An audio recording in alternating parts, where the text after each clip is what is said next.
हे रामगिरी नावाचा जे एक भोंदू बाबा जे आहे आणि त्याच्यानंतर हे नितेश राणे सारखे हे असे पिल्लू जे सोडण्यात आलेले आहे, हे सगळं बघून कुठेतरी असं वाटतं की मुस्लिम समाजाला आता कळलेलं आहे की बाबा आपण सेक्युलर सेक्युलर सेक्युलर म्हणून आपल्याला मिळत काय आहे, रिटर्न मध्ये आपल्याला काय मिळत आहे, तर ते हे लोकांनी सगळं बघितलेले आहे।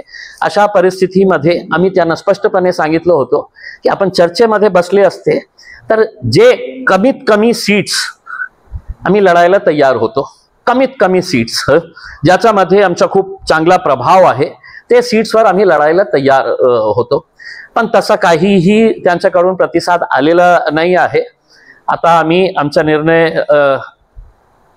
घ्यायला इंडिपेंडंट आहे आणि जे काही आता डिसिजन घ्यायचं आहे 8 तारखेपर्यंत ही त्यांना हे आहे की 8 तारखेला ओवैसी साहेब येणार आहे, त्यांच्याकडून काही चांगला प्रतिसाद, तर आजही आम्ही त्यांच्यासोबत बसायला तयार आहे।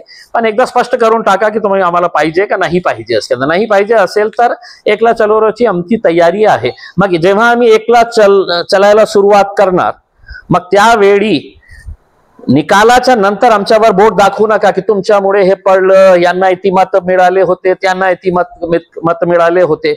एका अर्थाने तुम्ही आम्हाला एक मेसेज देत आहे की नाही आम्ही तुम्हाला घेणार नाही कारण तुमची काही ताकद नाही आहे महाराष्ट्रामध्ये, म्हणून आम्ही तुम्हाला घेत नाही करके हे एक मेसेज तुम्ही देत आहे। मग आमची ताकदच नाही आहे तर तुम्हाला चिंता करण्याची आवश्यकता नाही आहे। मग मी 100 सीट्सही लढू शकते, 200 ही लढू शकते, पूर्ण 288 वर ही आम्ही लढू शकतो आणि आमची तशा प्रकारे तयारी ही झालेली आहे।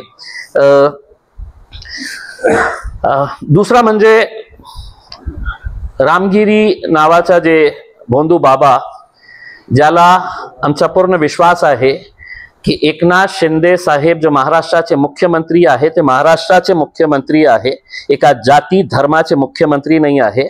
हे अशा प्रकारच्या पिल्लूंना त्यांनी सोडलेले आहे, नाहीतर त्यांचा कोणत्याही कारण नाही होतं की त्याच दिवशी जेव्हा पूर्ण देशामध्ये रोष होता त्या बाबाच्या विरोधात, त्याच दिवशी ते येऊन अशा प्रकारचे भाष्य करणे असं वाटत होता की कोणत्या एका टपोरी नेता जे आहे ना तुझ्या केसाला मी हात लावू देणार नाही करके, हे मुख्यमंत्री सारख्या पदावर बसलेल्या माणसाला हे शोभत नाही।